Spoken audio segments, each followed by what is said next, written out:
You're listening to episode 32 of the Fed and Fearless podcast.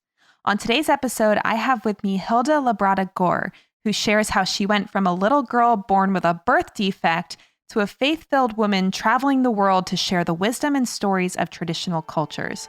So stay tuned. Hi, I'm Laura Schoenfeld. I'm a registered dietitian and coach trained in functional medicine with a passion for helping women just like you ditch perfectionism and use food, fitness, and self-care to fuel your bigger God-given purpose. I believe that it's possible to achieve your biggest life-changing goals without the frustration, obsession, or negative self-talk that so many women subject themselves to every day. All you need are the right tools, the right mindset, and the faith to turn your dreams into reality. I'm here to guide you along the way.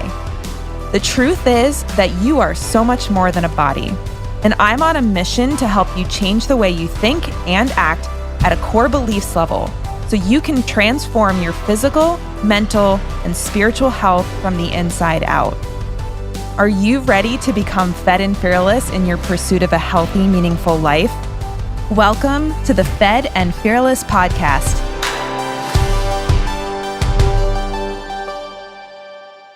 Hey everybody, welcome back to the Fed and Fearless podcast.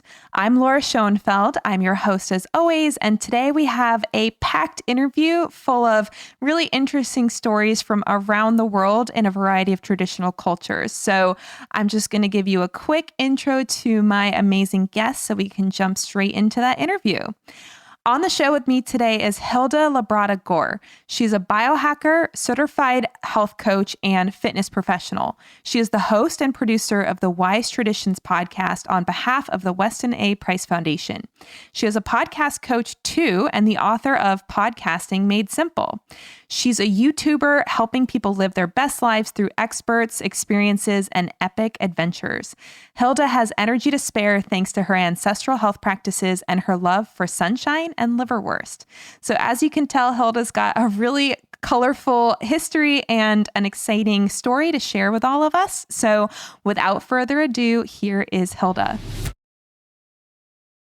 All right, everybody, I am so excited to have with me on the show today, Hilda Labrada Gore. How are you doing today, Hilda?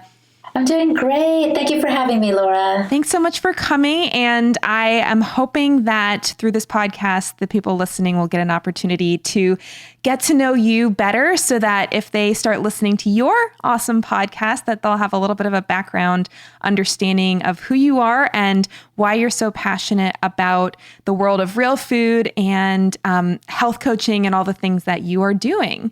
So I know that you have a really awesome story to share. And so I kind of just want to let you go ahead and share your story, since I know that there's probably a lot of really interesting details and things that would be helpful for us to understand about your background. So tell me about how you got into this world of real food, ancestral health, and getting involved with the Weston Price Foundation. Oh my gosh, it's actually an amazing story. And it starts before I was born, which always sounds so crazy. But it's true. My mom, when she was pregnant with me, she got exposed to the German measles. And that is like super serious. If your baby or your fetus before it's born is exposed to the German measles, chances are it's going to be born with a birth defect. And the doctors told her as much. They said I would be born blind or unable to hear or with something else significant. And when I was born, there was nothing visible to the naked eye. But upon listening to my heart and kind of checking me over, the doctors discovered a heart murmur. Basically, there was a hole in my heart, Laura, between the lower two ventricles. It's called a ventricular septal defect. And this really shaped the course of my life. Number one, it gave me a sense that I was protected in the womb before I was born, because it could have been much worse than that. But number two, it gave me a sense of the fragility of life. You know, like as a kid, I actually was told not to be super active because they knew the blood was flowing in a direction it shouldn't. And so I was the last one, literally the last one picked for the kickball team. When I went to an amusement park with my friends, and there was always a sign that says, if you have a heart condition, don't get on this ride. And I'm like, is that me? Like I was worried and insecure. insecure and small and weak. And then when I was 9 years old, they performed open heart surgery because the doctor said, if we don't do this, you're going to die at an early age. I was like, okay, then open me up. And so they did. And I was left with this huge scar on my chest. It's in the shape of a T. And again, I felt like, oh my gosh, like I've been saved. Literally, I felt like God used the doctors to save my life. And this was a dawning realization. It's not like I thought that in the moment, but over the course of some years, I realized something's at work here and it's bigger than me. And I actually remember seeing a doctor one time and she said, the cross might not have been, kind of a small T as we see it. It might have been just the shape of your scar. And I was like, it moved me so much to think, I've been marked, because there's a sense in which there are ceremonies in the Old Testament that leave scars, and I was like, oh my gosh, I feel like I've been marked and set apart. And then all of this, of course, informed my understanding and my readiness to believe in a God that would be looking out for me. And when I was in high school, I became a part of Young Life. Have you heard of Young Life? Mm-hmm. Yeah. So it's this wonderful ministry to kids who are outside the church, and their philosophy is it's a sin to bore a kid with the gospel because Jesus is the most fascinating person who walked the face of the earth. And so we can't be boring people with the truth of what he taught and who he was and how he died for our sins. So I started attending these little club gatherings and I was like it all clicked. I was like, this is it. Like God loves me. God has a plan for me. God wants me to be in relationship with him. And so then basically when I was like about 17, I committed my life to Christ. And so it's so cool because I feel like God saved me physically, through the doctors and even in the womb, like he looked out for me so that my health would be good. And then he saved me emotionally. He filled that hole in my heart. My parents divorced when I was 11 and I was always looking for love. And then he saved me spiritually by giving me this kind of greater love than I had never known before. That's so great that someone would die for me that I might know him. And so this really, really, really moved me. And so then, my husband and I got involved in Young Life ministry. He was on staff for a while. We started our family and all was well. And I was actually, again, trying to live my best life because ever since that surgery, I was like, I'm not going to take drugs. I'm not going to drink. Like I was just like, I'm going to take care of this body so it lasts as long as possible. So I was a workout queen. Like I was a fitness professional, teaching exercise classes, going to the gym. Like I loved it. I still think it's amazing. But the thing is, what I didn't know is the part about food. Like I just thought, whatever you eat, just work it off. It doesn't matter. People are heavy because they're eating more than they're working out. I didn't know anything about nutrient density. And then my dearest friend got really sick with chronic fatigue and doctors couldn't help her. Like she was like, what am I going to do? So she started experimenting with her diet. She went macrobiotic and vegetarian, and she was like orange. She was eating so many carrots. It was ridiculous, really, until she met Sally Fallon Morell, who is the head of the Weston Price Foundation. And Sally gave her this book called Nourishing Traditions and said, look, people all over the world have maintained their health eating whole real foods. And so she gave her book to my friend Lisa. And then Lisa, her health started improving and she started kind of saying, hey, Hilda, pay attention. And I was like, she's right. Like what God has made, in other words, natural, whole, real foods that are not highly processed or refined or denatured, these are the ones that are going to nourish us the most. It made so much sense to me. And it combined with my faith to think, what God has made is best. And so I just started embracing it. But I wasn't like throwing everything out of my cabinets right away. I just gradually started introducing butter and getting rid of cereal. And oh my gosh, we used to buy, I'll let you ask a question in a second. I'm so excited. But we used to buy like Quaker oatmeal. I don't even know, instant oatmeal that you would like toss the little sugar on and pour some water on and eat it. I don't know. I was doing the best I could. I didn't know what was good at first, but gradually all of this served to change the course of my life because then I realized it's not just movement that keeps us well. And it's not just a sense of spirituality, which I actually believe is super important for our overall health, is to have a spiritual practice, but it's also the food that we take in, and of course, community. I mean, there's so many aspects I could go on and on, but this basically pushed me in this direction. So I love the Weston Price Foundation. I really urge your listeners to check it out because they are just solid information based on the wisdom of the past for good health today. And they're not, beholden to any governmental agency or lobbying group. Some people are like, oh, they must be associated with the dairy industry. And it's like, no, actually, no. They're about raw milk. They're about natural stuff. I just think they're the best. And so much so that I eventually approached them to ask them to start a podcast, and they said yes. So, oh, that's awesome. And I know that the Weston Price Foundation and the podcast and all of that is how I'm even familiar with you in the first place, since my mom has been involved in the organization for, at least 10 years at this point. I don't actually remember when she first got involved with that. I'm thinking I was about 12 when our diet really started to change to be more like the Weston Price style with raw milk and all of that. And so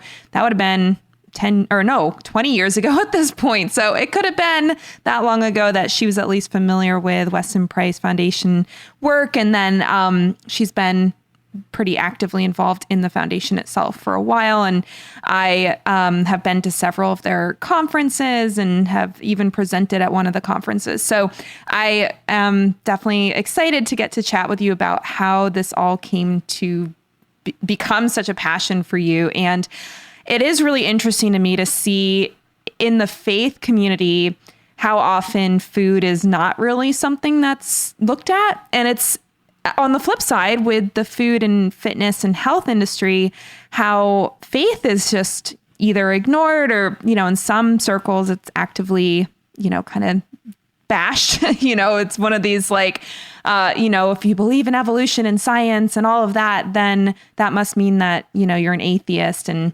everything. So I think it's really cool that you are able to bring the two together and not see it as an either or situation, but it's really more of a both and, where yes, our faith is very, very important, if not maybe the most important thing when it comes to our health.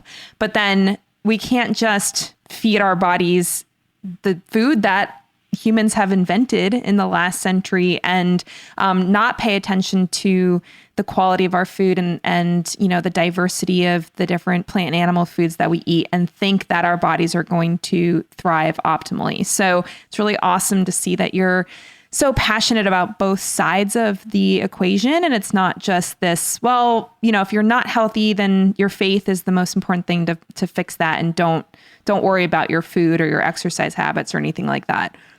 Yeah, it is. It's so strange, that kind of compartmentalization that we do, right? I remember hanging out with a friend one time in Christian circles, and he's like, I always pray before a meal, which I'm like, great. He's like, because then it can't hurt me. And I was like, I don't know, there's a little superstition in there, but at the same time, so like he was saying, basically, I can eat whatever I want as long as I pray over it. You know what I mean? But then there are people, you're right, in the health and wellness industry who actually, I love all my friends who are exploring a faith journey of some sort, but I can't understand those who don't see that as a component of wellness, because you can feed yourself the best food in the world, but what if there's like tension in a relationship with your spouse, or there's a sense of pessimism because you have nothing to hope for? You know what I mean? You have to, I think the most amazing people are the people who do understand that there is more to us than meets the eye. And so it really blesses me to, like you said, bring the two together and, experience the joy of that, of nourishing myself well, physically and spiritually. Mm-hmm. Well, and for me, it's really interesting to see how people's spiritual beliefs or lack thereof affect how they approach their health, because something I see in a lot of the women that I work with is that they put their self-identity and their self-worth in their body or in their health. And so controlling their health, controlling their appearance, being super strict about their diet and exercise routine ends up being what gives them quote unquote meaning. I mean, I think you and I both know that eventually they're going to figure out that that's not a great way to find meaning and purpose in your life. But it is something where that level of attention to food choices and exercise habits and all of that becomes somebody's identity.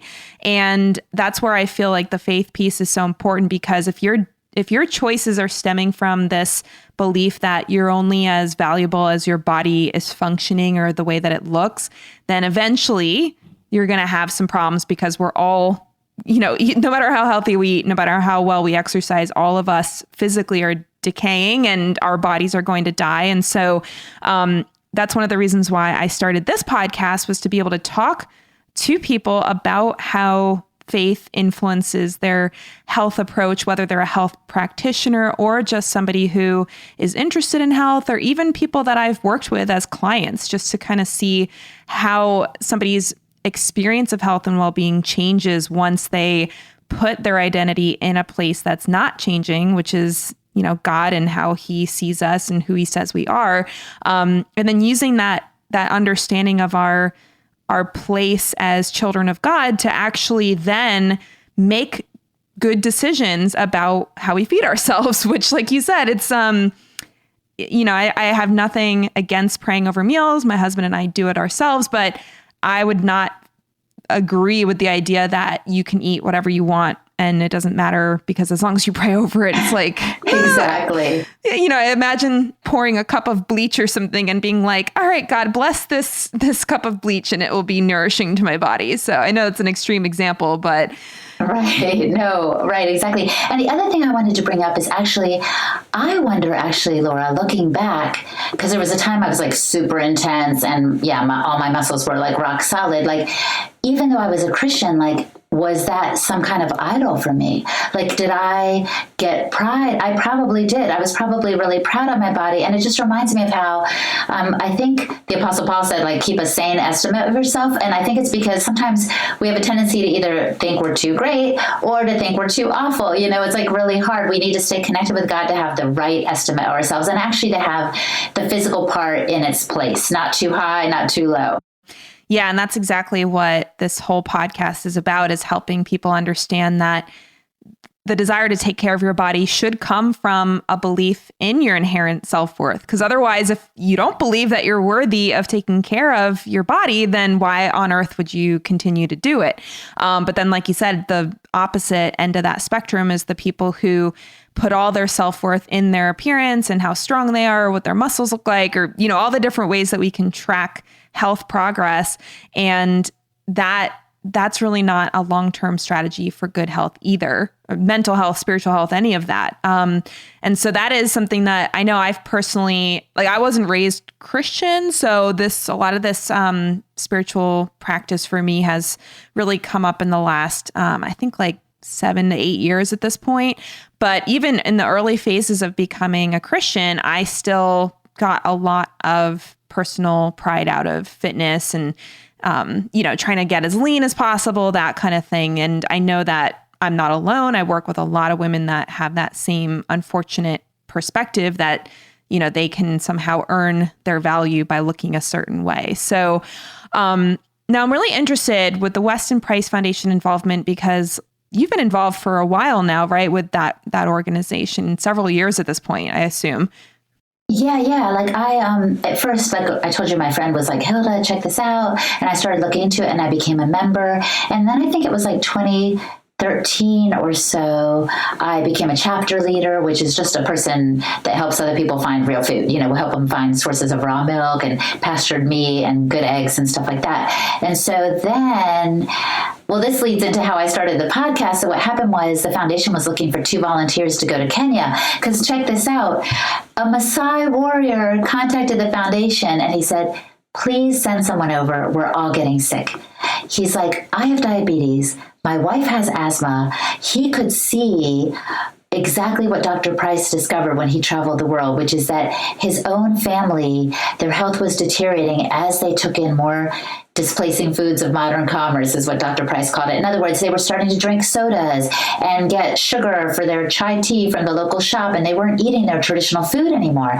And he wanted someone to come over to kind of wake his people up, because he could tell them, but, they might not listen to him. So the foundation asked for 2 volunteers, and I was like one of the first ones to raise my hand. So I ended up in Kenya talking to these people. It was like crazy. They're all in their traditional clothing, like this beautiful village called Oiti on the border of Tanzania. I was like in this faraway place I never would have dreamed I would have gotten to. But anyway, when I was there, I met a man who was over 100 years old. I kid you not. And he was just walking with a cane, but otherwise like totally fine. And I was like, oh my gosh, I grabbed my iPhone and I was like, I want to ask him questions with an interpreter, And I asked him like, what did you eat as a child? And he's like, oh, we would hunt the game around here, which is like, lions and hippos. I mean, like crazy stuff. He's like, and we would just eat some wild fruits and honey, but like that was their diet, and raw milk, by the way, straight from the cattle. And he's like, we never got sick. And he just said these astounding things. And so I thought, oh my goodness. I was like, the foundation should have a podcast with some of these stories. And, I would be happy because I kind of knew about communication. That was one of my strengths. And I had done some stuff for this fitness group I was with. Well, anyway, so I came back and I was like, Sally, you guys need to do a podcast and I'll host and produce it. And she said, okay. And that's how Wise Traditions came about. But it was amazing. And again, I really felt, and all my life I felt this, I really felt like a strong guidance, because to be honest with you, I didn't have experience podcasting. I mean, I had experience blogging and writing and on social media platforms, but not podcasting. But I grabbed a microphone, I got a book, and I got started. And it was really easy because the foundation already had amazing connections, like with your mom, Pam Schoenfeld, and with Dr. Tom Cowan and other Stephanie Seneff, who knows all about glyphosate. And so they were just like, Natasha Campbell McBride, interview these people and we'll start our program. And I was like, awesome. And so it's been going great. It's just been so much fun. And I'm so glad because we're getting the word out. Yeah, that's so awesome. And I would love to hear more about these trips that you took, because I know you mentioned having gone obviously to Kenya, and then before we jumped on the call, you had mentioned trips to Australia. And I've been to Australia. I lived there for 1.5 years. So I got to experience a lot of different culture and different ways of living when I was there. And I loved it and would love to go back at some point. I have never been to Africa. And I'm so fascinated by the trip that you took to Kenya, and would love to hear more about what you discovered or what you learned or what you experienced when you were there that changed the way that you saw health from either a physical, mental, or spiritual perspective.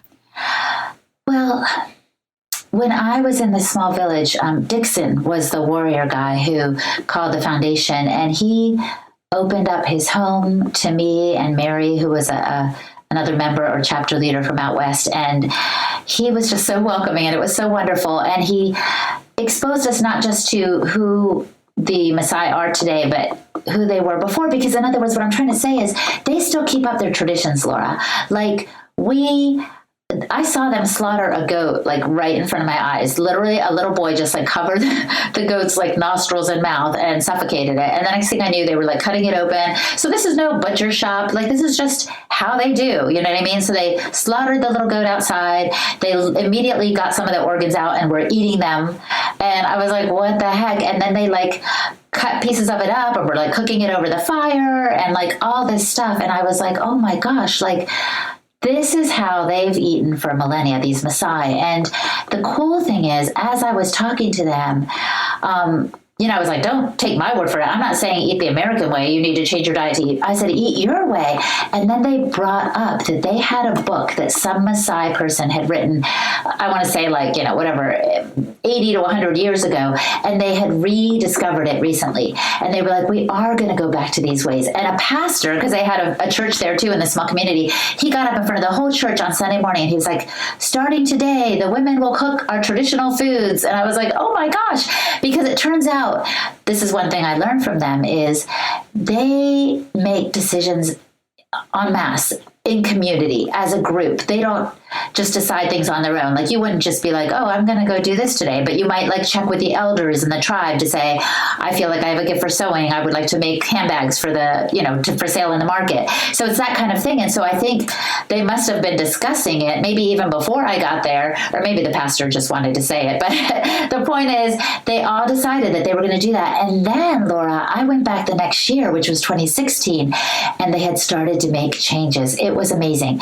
In other words, yes, they were still eating their traditional foods, but they had that influence of the modern foods. Like at that church celebration that day, if not that day, that week, I promise you someone came out with like a whole tray of sodas. And I was like, oh no. And I did find out that market share for Coca-Cola in the US has been going down steadily over the past decade, I would say. And so they put Africa in their crosshairs and they're like, we're going to boost our market share there.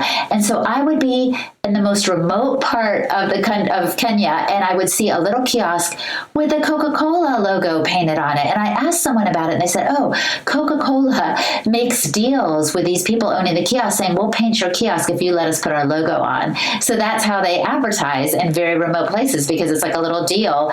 And obviously it's like a deal with the devil, because this Coca-Cola is like, soda is one of the worst things you can consume. It's just such a displacing food. And so my friend Dixon had seen that, and I suppose his community has as well. And so they made this decision. And when I went back the following year, Dixon's wife had left her job. She had a small job at some preschool or something, but she left it to farm more of their land, to plant more vegetables, to sell at market, and for their family to consume. And I was like, like it was amazing. And it's just the impact of real food. Now, I don't know. I have to ask Dixon because I'm still in touch with him. Like, has your health improved? Has your wife's health improved? But I can say their whole community must be better off for this information. And Dixon actually became a chapter leader after that trip for the Weston Price Foundation. So he's out there telling people the importance of returning to their traditional diet. So I think one of the lessons I got out of all that is, number one, yes, unprocessed food is the way to go and eating the way our ancestors did. But also, number two, the power of community. Mm-hmm. That's so awesome. And I think it's interesting you were mentioning this concept of displacing foods.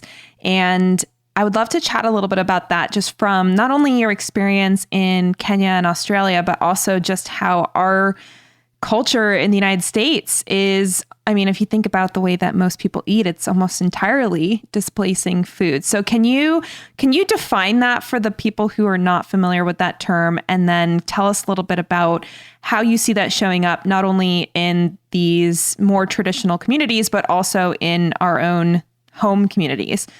Oh, that's a great question, Laura. So I've been discussing this with Sally because this term, displacing foods of modern commerce, is what Dr. Price noticed. Basically, he went around the world looking for healthy people because he was getting National Geographic magazine. And even today, if you ever open that magazine, you're like, look at these amazing First Nation people. Like, they would take these photographs of these people with these amazing broad smiles, and they look hale and hearty. And Dr. Price, who was a dentist in the 1930s in Ohio, could only contrast it with the people in his clinic who were coming in with crowded teeth and cavities, and the children had poor behavior. And he's like, what's going on? So he started traveling the world to see what are people eating all over the world. And of course, the diets were different everywhere. In Alaska, it was like whale blubber and seal oil. And Switzerland, it was a lot of dairy, butter, milk. And in Kenya, it was blood, actually. And when I was there too, they were still drinking the blood from the animal, which is great in vitamin D and other nutrients, I'm sure, and the meat and the raw milk. And so the diets varied around the world, and yet the people were hale and hearty. And when the people would start to include more flour and sugar and processed oils and canned foods, their health would deteriorate. But get this, Laura, this is the most important thing for the listeners to catch. It wasn't just that their own health was compromised, that these people would get more cavities, which of course they did, or would get sicker easier, which they did. Their immune system would go down. But it's that the subsequent generations became more ill. So what that means is their babies were sicker than they were.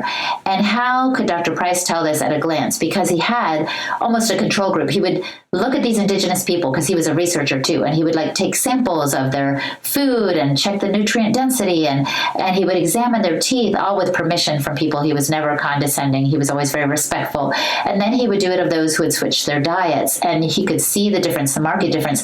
But he also could see it observationally. He took pictures of people's faces, and those who were eating their traditional diets had the broad faces, the room in their jaws for all the teeth, good vision and hearing, and, no problems with posture or muscle strength. And yet those who had changed their diet, it was the opposite. And mostly in the face, he could see it, that the faces became more narrow with subsequent generations, and the posture was compromised, the vision, the hearing. And if you just look around, you can see this. You can see this when you're walking down the street, that many people have narrowed faces, many people have had braces. It's not just a rite of passage like we think it is in the US, like, oh, at 10 or 12 years old, you get braces and then you get them off when you're 15 and you're good to go. No, there are parts of the world where people don't get braces. It has to do with getting the right nutrients when you're in utero. So what we need to try to do is avoid the foods that take the place of the whole, real, nourishing foods. And in particular, the Weston Price Foundation says to avoid refined and denatured foods. So now I think I'm answering your question. The point is to avoid foods that are highly processed, that have additional additional ingredients that are not nutrients, but flavorings and colorings and oils and additives that make the nutrients that are actually in the food less bioavailable. So what do I mean? You might see a package of crackers on the shelf and it says, gluten-free, and you're like, okay, great, I'm going to toss those in my cart.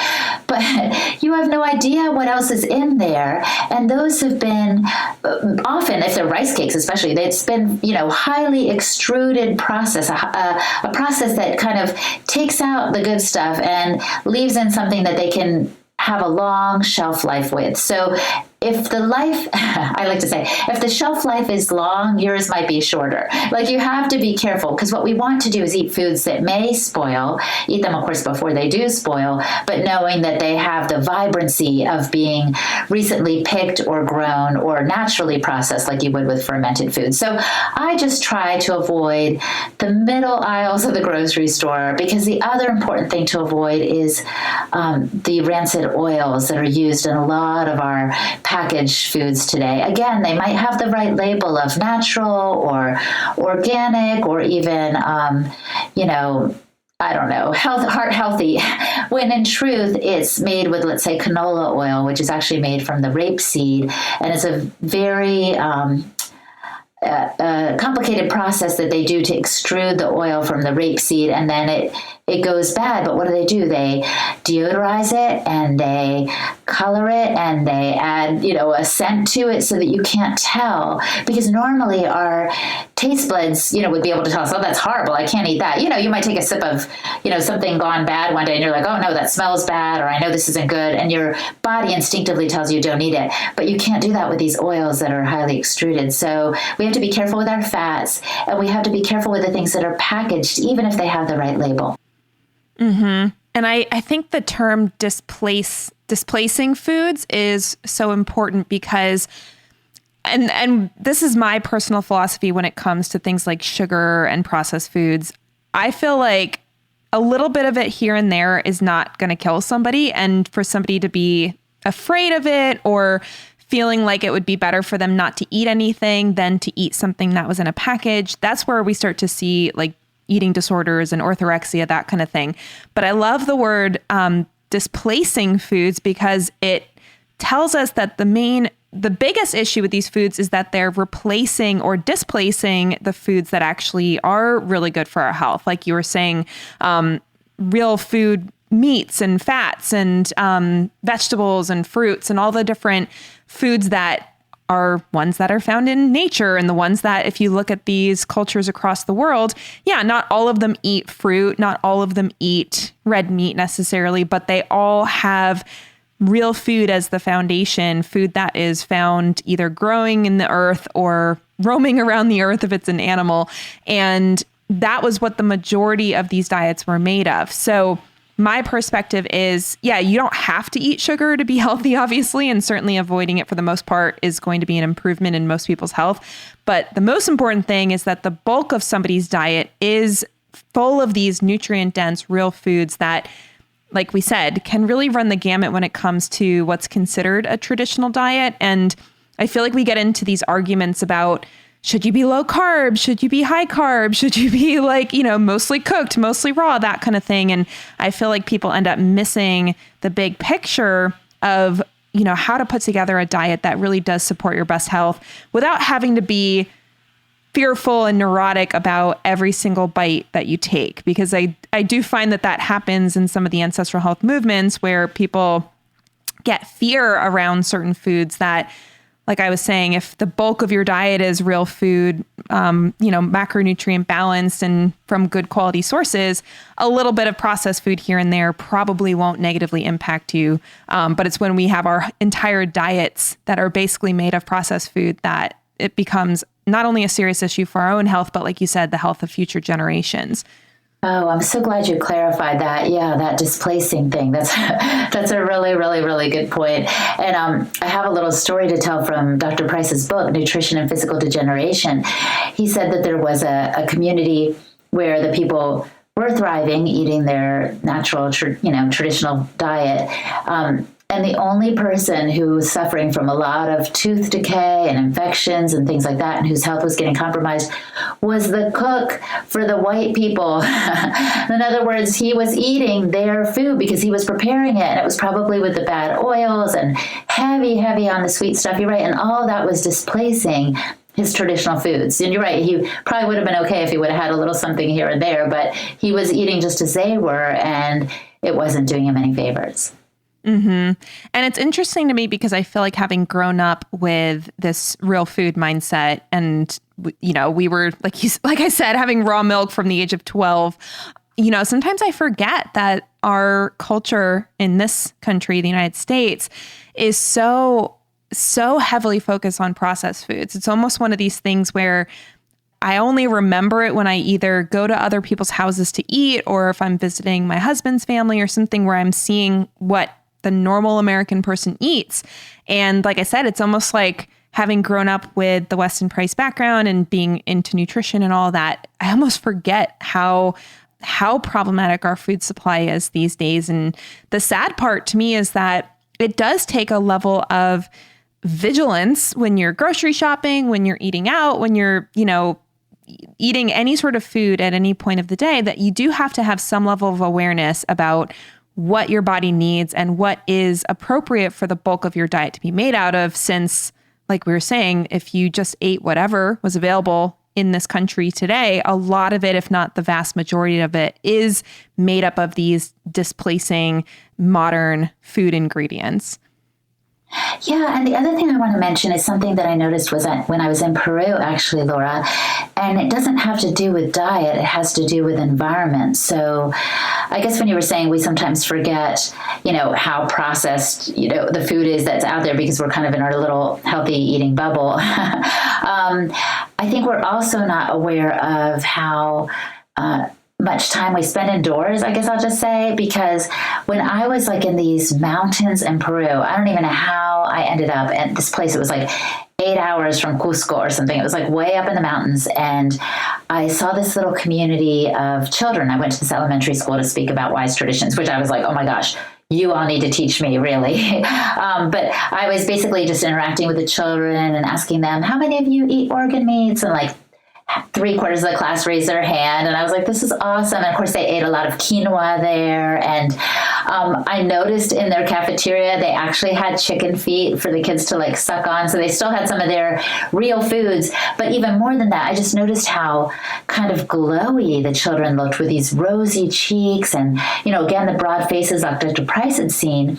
And then I was able to contrast that because some days later I was in Lima speaking to university students, and those kids were, granted they were older, they were teenagers, but they were pale, their posture was poor, their faces were narrow, and I was like, oh my gosh. Now, I know diet played a part of that, of course, but I started thinking about those kids up in those mountains were living mostly on farms. They were living on and off of the land. In other words, they were eating the food from the land that their families could garden and raise, whereas the kids in the city were eating the processed foods, but they were also in front of their computers all the time and under fluorescent lights. Do you know what I mean? And this has come home to me, I guess, because I could literally see it with my eyes. And I know Dr. Price didn't talk a lot about this in his book, but it's something that I've become increasingly aware of, that we need to get outside more. We need to get the vitamin D from the sun. We need to connect with nature, that this is part of the reason we are so ill today. What do you think of that? Yeah, I mean, I think environment is such an important part of the conversation. And it's funny, as we're sitting in front of our computers inside, it's like, man, I would love to be outside right now having this conversation. I feel like there's so many different elements of our modern lifestyle that is not the way that our bodies were designed to operate, that when we're looking at lifestyle change, yes, diet is so important. And yes, it's great to start incorporating more of a real food focused approach. And, like you said, getting healthy quality fats and, organic fruits and vegetables and grass-fed meats as much as possible. But I also agree with you that, the food is not the only thing that matters. And if somebody is obsessing over their diet, but then they are not doing any exercise or, sitting in front of screens all day and staying up late and watching TV at 1:00 in the morning and all of those choices, which is totally normal in our society these days. Again, something that I sometimes forget, that that's the way that the average American lives. That can play just as important of a role, if not in some cases, a more important role than having a quote unquote perfect diet. So it's something that I think, unfortunately, we do have to make very countercultural choices in a lot of cases to have our best health. And my hope is that as we continue to learn more about the things that affect our health and how these broad scale cultural changes in the West are actually affecting our health on a bigger picture perspective, that some of our cultural norms will start to change, because it'll start to be not considered normal to sit inside all day or to, eat everything out of a package, that kind of thing. And one thing I want to just kind of keep in mind with the people listening, because I know that on average, our listeners tend to be more health conscious, is that Hilda and I are not saying that you have to be perfect, or that, if you sit on a computer at all during the day, that, somehow you're not a good person or that you're not taking care of your body. I really feel like a lot of it just comes down to awareness and taking responsibility for the choices that you can take responsibility for, and then not beating yourself up over the things that maybe you don't have as much control over. Like, as much as I would love to be outside all day, if I'm going to have a business and do a podcast and stuff, there has to be some screen time. So it's kind of just looking at your lifestyle as a whole and thinking about what are some things that I could change that would have a positive impact without feeling overwhelmed or anxious about all the different things that could possibly change to improve your health. Absolutely. And I'm so glad you said that, Laura. Definitely you and I are not sitting on a high horse. Like, we're both, like you said, inside right now, and everybody has to work. We get that. But I have two little ideas that might help your listeners. And I have friends who are following me on Instagram that I've seen have applied these ideas. So I just want to toss them out real quick for ways in which to make a little shift to get outside more. One is get out early in the day. I think it was Thaddeus Owen that I interviewed on the Wise Traditions podcast who challenged me to get sunrise sun. I was like, sunrise sun, like what? I was a night owl. I was like one of those ones at 1 a.m., not watching TV, but on my computer doing stuff. And I was like, what is he talking about? But I took his challenge and I started getting out within half an hour to 45 minutes of sunrise.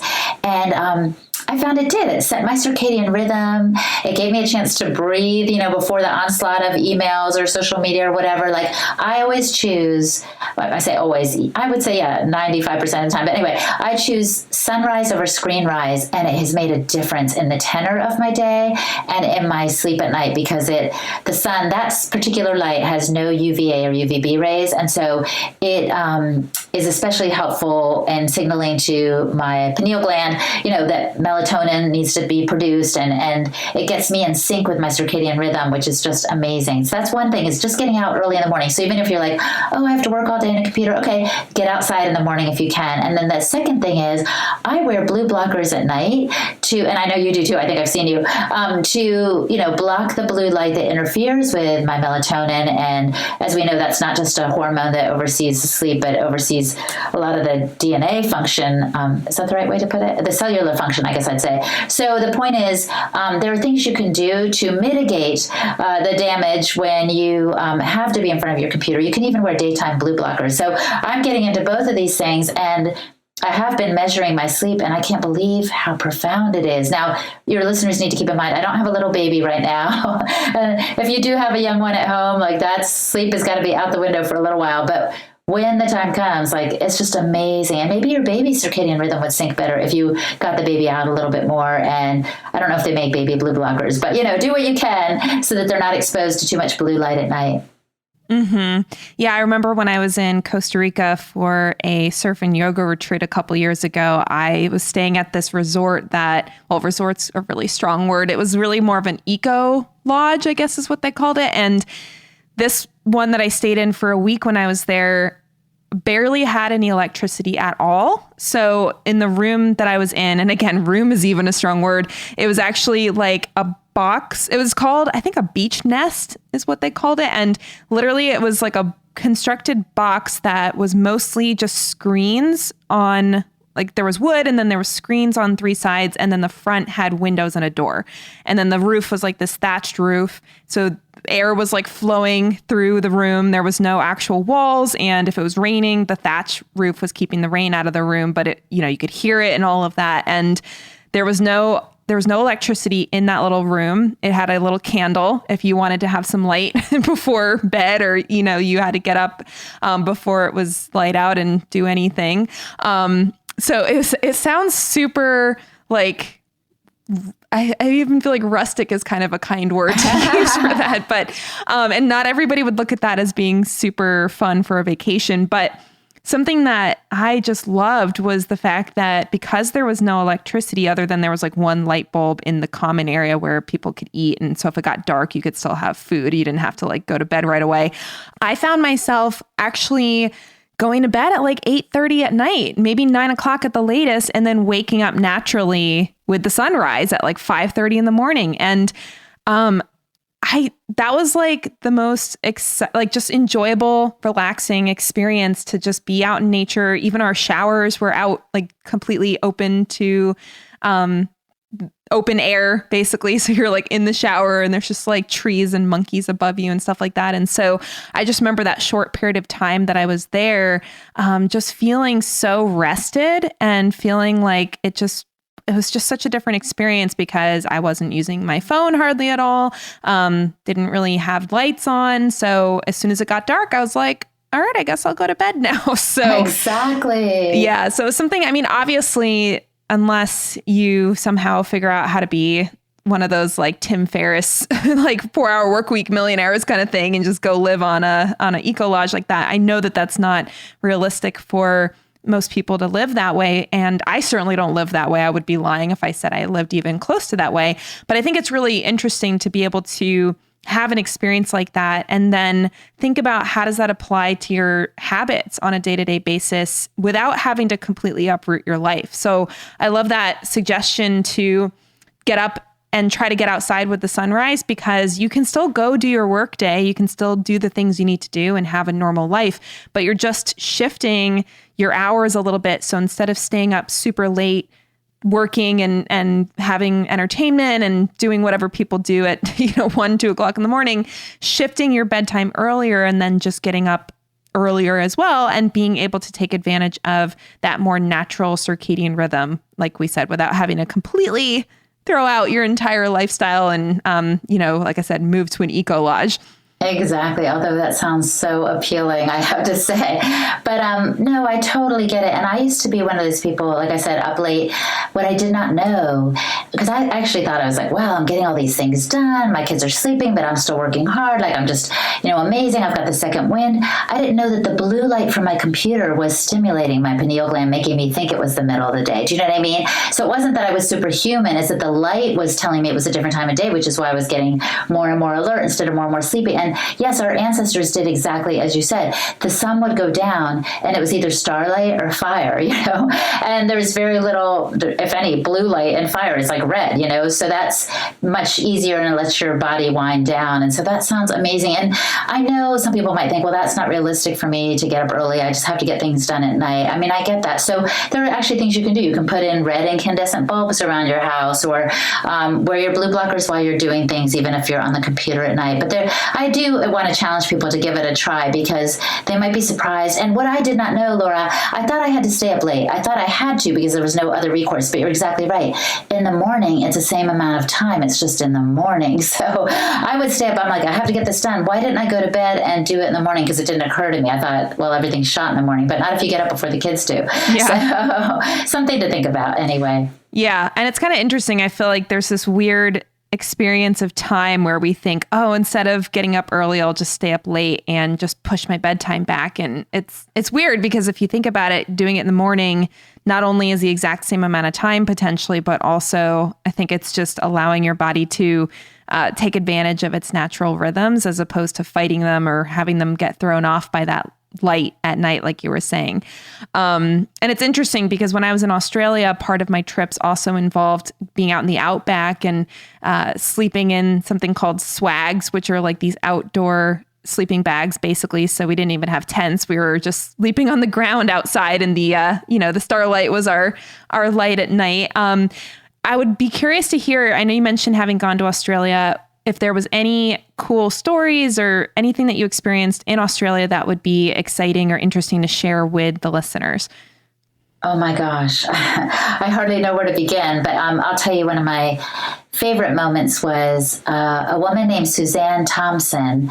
She's an Aboriginal woman, and she invited me onto the land of her ancestors. And so for those who may not know, the situation in Australia is very much like it was in the U.S. In other words, there were Native Americans here who we kind of pushed aside, took over their land, set them on reservations, and just kind of upended everything for them. And they were oppressed, and it was, it's sad. And still to this day, there was a lot of history there, right? So in Australia, the same thing happened to the Aboriginal people when Captain James Cook came over. Like, he was like, this is terra nullius or something, which means there's nobody on this land, which wasn't true. There were all kinds of Aboriginal people, various tribes and languages were spoken, and yet he just declared it like, hey, this is ours, kind of stuck his little flag in it. And so what happened was the Aboriginal people also got shuttered aside and kind of dispersed and mistreated and slaughtered in places. But the point I'm trying to get at is, so Suzanne had land that belonged to her ancestors. And I think what's happening now is Australia is trying to do some reparations. So they gave her this land back and said she could be custodian of it. And so just imagine, this woman is like back on the land of her ancestors. And so she's like, oh my gosh, now what, So she's doing this thing that she calls, and they call, I think, Didiri, which means deep listening. And that made a big impact on me, because I thought, gosh, we are so busy. Even now, people listening to this podcast have got the earbuds in, or, you're trying to take care of your families and you're on your computer doing your work, and there's just only so many hours in the day. Do we take time to stop and do some deep listening?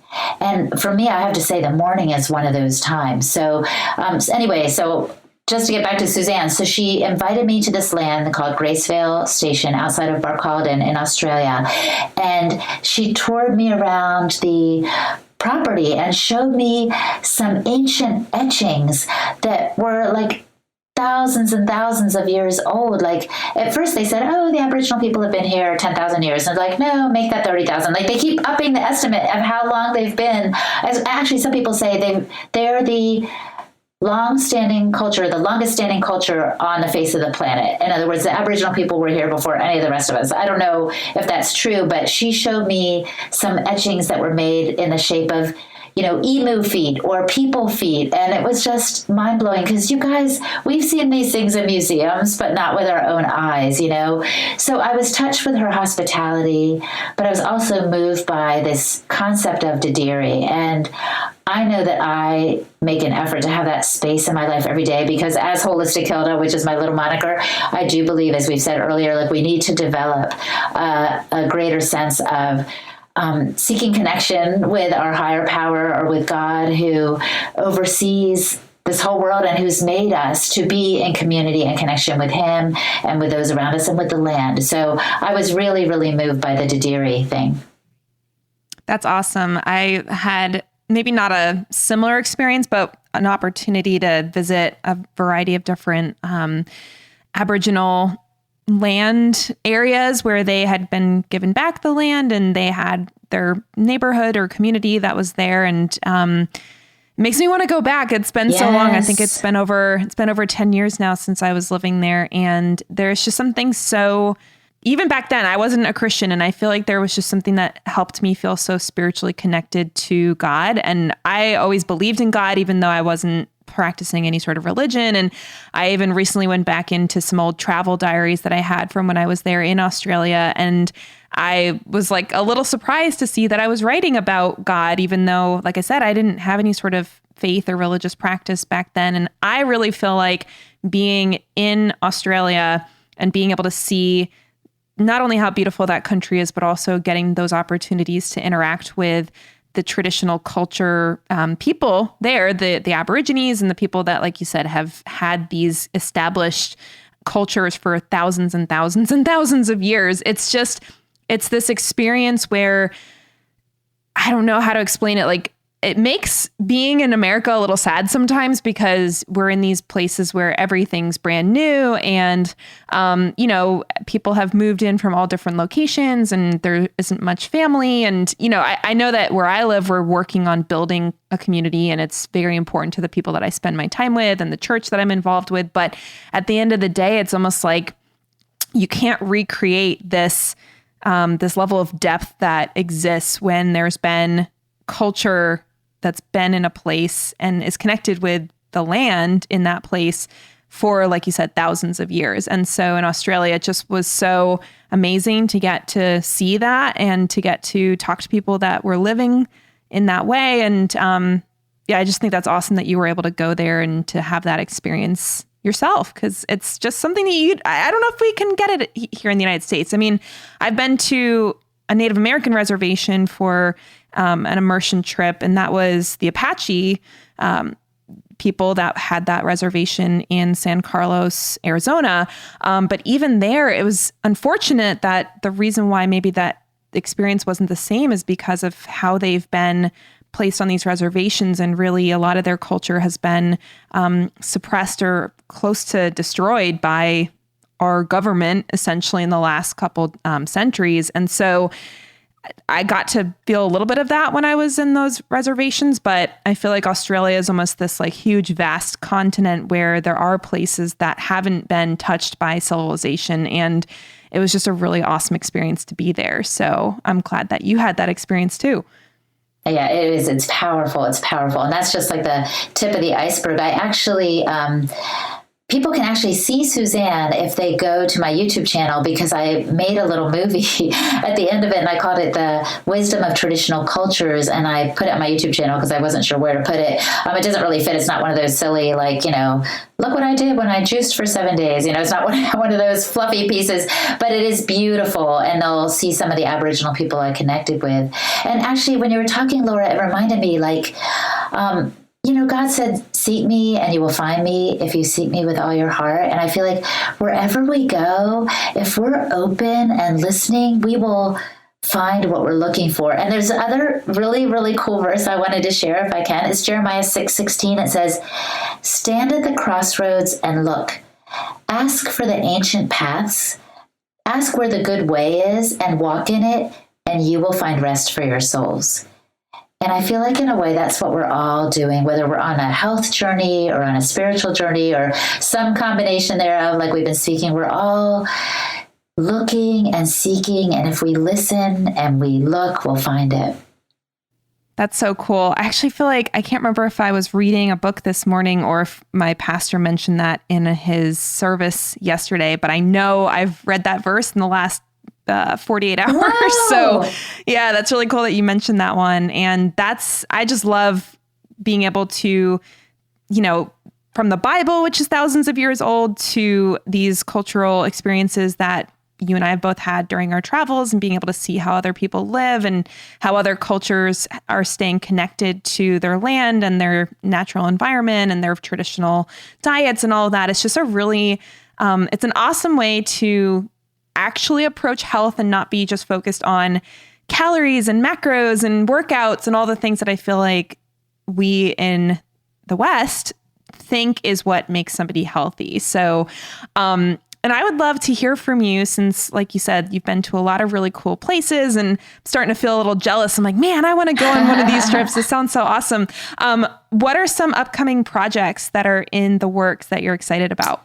Well, number one, I want to say we should totally travel together because, we both have this, perspective. And I feel like I would love to enjoy some of these ancient wisdom, cultural traditions with you, which would be fun. And I am doing a trip in Ecuador in April, but I think by the time this airs, it may have gone by. But that doesn't mean you can't come, Laura. So let's keep in touch about that. But secondly, I really do have it on my heart to keep making movies, which is funny because I never thought I'd necessarily be like a director or producer, but I want to lift up these wise traditions. And I think, the foundation's doing some of that. And the podcast is awesome and they have so many resources, which is great. But as Holistic Hilda, I really feel a calling to keep traveling the world and making movies wherever I go. So I'm going to make one in Ecuador. I'm going to go back to Australia in 2021, so we can talk about that too. But I'm going to keep doing this because I want us to not only continue to learn from these ancient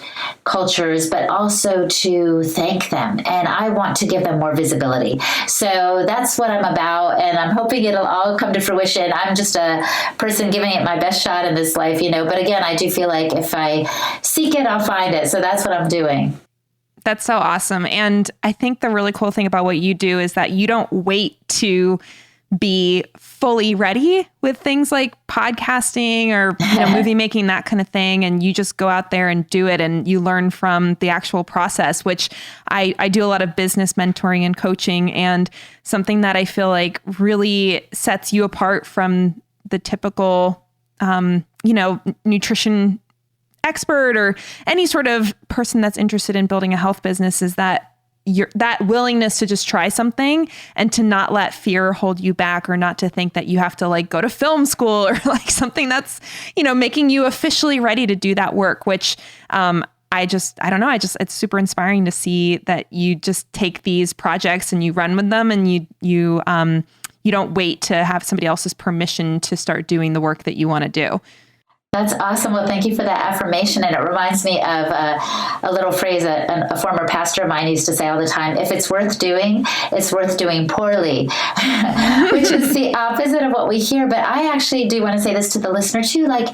You guys don't feel like you have to be perfect at making bone broth or, amazing at everything you put your hand at. Just do it the best you can. You know what I mean? Just do it poorly, and that's okay. And it's probably more than good enough. Well, I definitely don't think that you do things poorly. I think your podcast is great. And, I can tell that you put a lot of passion and effort into it. And I think that's why I know your podcast has, do you have stats on that? I know it's thousands of downloads at this point, maybe even more. Yeah, it's so exciting, Laura, because I know it's not just me. It's just all this amazing content we're putting out that people are really hungry for. But yeah, we have over 2.7 million downloads to date, wow. Which really puts us in the top 5% of independent podcasts. So I feel like we're like the sleeper movie, that shows on B screens everywhere, and it still gets popular. And it's this is so fun because it's really based, as I said, on ancient wisdom. It's not anything we've conjured up and we're just trying to sell a certain protein smoothie or something. You know what I mean? It's the real deal, which is why I love it. So yeah, I don't know why I thought it was multiple thousands, but millions is just super impressive. And I think that just goes to show you that when you're passionate about something and you're willing to start before you have, like I said, this credential or something. I mean, not that there's any podcasting credentials out there, but I know so many people who have a message to share that are just afraid to get started because they don't feel like they're good enough, or they don't feel like they've learned enough, or, they don't know all the sound mixing strategies and all the ridiculous stuff that can go into creating a podcast. And it's just so awesome to see that, you had this idea and you had passion for it and you pitched it, and now you have a multi-million download podcast, and that's so exciting. So it's really cool. It is exciting. Thank you. Thank you for your affirmation. And I love that you started this show because I think it really is very needed. It's very unique. And I actually believe everybody has something inside them that they want to get out to the world, and I think podcasting is just a great way to do it. So I'm so glad you started Fed and Fearless. Yeah, for sure. It's one of these things where I'm learning myself, and there's definitely times where not so much on the interviews, but on the solo episodes, I get kind of nervous and get kind of like, oh, I hope that was good enough. But hopefully my work will show people that you can do stuff before you feel 100% ready, and it can be good enough, and it can make a difference, even if it's not this like perfectly polished kind of process. So I feel like I could talk to you for a very long time, but I want to make sure I respect your time as well as, the listeners who I'm hoping will take some time to get outside if they're not already outside listening to the podcast. I have one more question that I always ask every person I interview because I love to hear different people's perspectives. And that question is, what do you believe makes a person more than a body? Oh, wow. That's such a great question. I think it's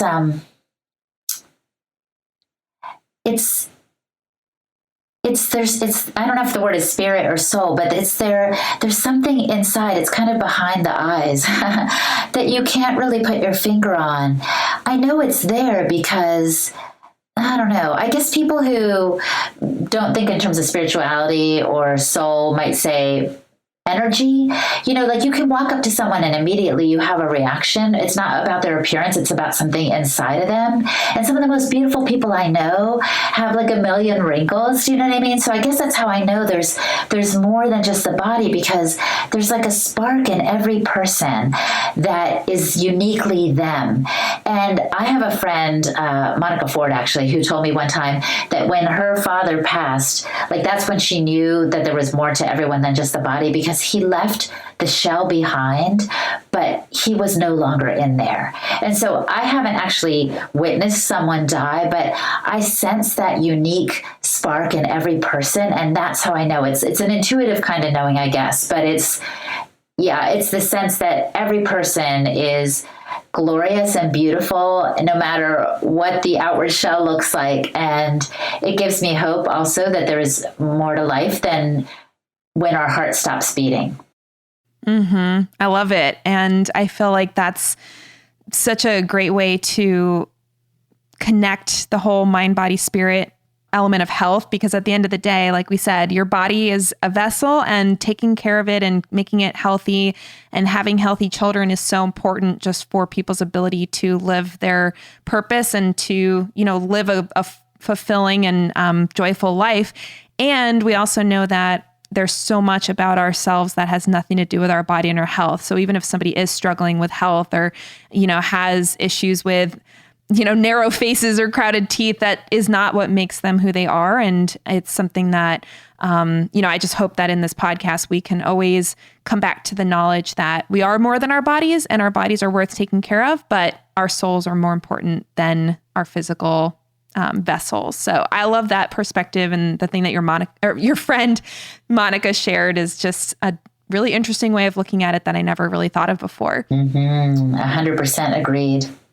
Awesome. Well, I was so happy to have you on the show today, Hilda. Always a pleasure to connect with you. And I know you mentioned having a YouTube channel, so we'll make sure to link to that so people can check out I don't know if you mentioned it was an interview or just kind of like a compilation of video from your experience in Australia. But is there anywhere else? I know we have the Wise Traditions podcast that people can listen to you on. Is there anywhere else that people can connect with you if they want to hear more about the projects that you're working on or the trips that you're taking around the world? Absolutely. So my website is holistichilda.com, and I actually have a free PDF on how to get healthier without dieting that includes some tips like I was mentioning earlier about getting out in the sunrise and using blue blockers and stuff like that. And then I'm also on Instagram all the time at Holistic Hilda. Awesome. And I will make sure that we link to those different avenues. So your website, your Instagram, your YouTube channel, and the podcast, so we can be part of those millions of people that are listening to the awesome stories that you're sharing. Well, anyway, like I said, Hilda, it was super awesome to have you on the show, and just so excited to see the work that you're doing and all the adventures that you're having. And thank you so much for sharing not only your background, but also the things that you've learned on these trips that you've taken. Oh, Laura, it was really my pleasure. I can't wait to see you in person next year and give you a big hug. Thanks so much. Awesome. All right. Well, thanks everybody for joining us on the Fed and Fearless podcast. We will see you here next week. Take care, everybody. Hey, everyone. Thanks so much for listening to the Fed and Fearless podcast. If you loved what you heard today, be sure to subscribe and leave a review on iTunes so I can keep sharing my best content with you every week. And use the hashtag #FedAndFearless when sharing the episodes that you love the most on social media like Instagram and Facebook so I can connect with you personally. And if you're enjoying the content I've been sharing on this podcast, you're going to absolutely love my free online training, The 5 Secrets of Fearlessly Healthy Women of Faith. This training covers the 5 most important shifts you must make in order to become truly healthy and free from fear around your health decisions. Listen, I know beyond a shadow of a doubt that you were created for so much more than fear and frustration around food and fitness. Let me show you how you can experience true freedom in your health and incredible purpose for your life. If you're ready to experience true peace and freedom in your health, here's what I want you to do. To watch this free training, go to fedandfearless.com/free. That's fedandfearless.com/FREE free. You'll get instant access to this 1-hour training, and you'll walk away with a brand new method for approaching health from a faith-based perspective, so you can live the purpose-driven life you were created for. Go get your free download now at fedandfearless.com/free. All right, I'll see you on the next episode. Until then, get out there and be fearless in your pursuit of a healthy, purpose-driven life.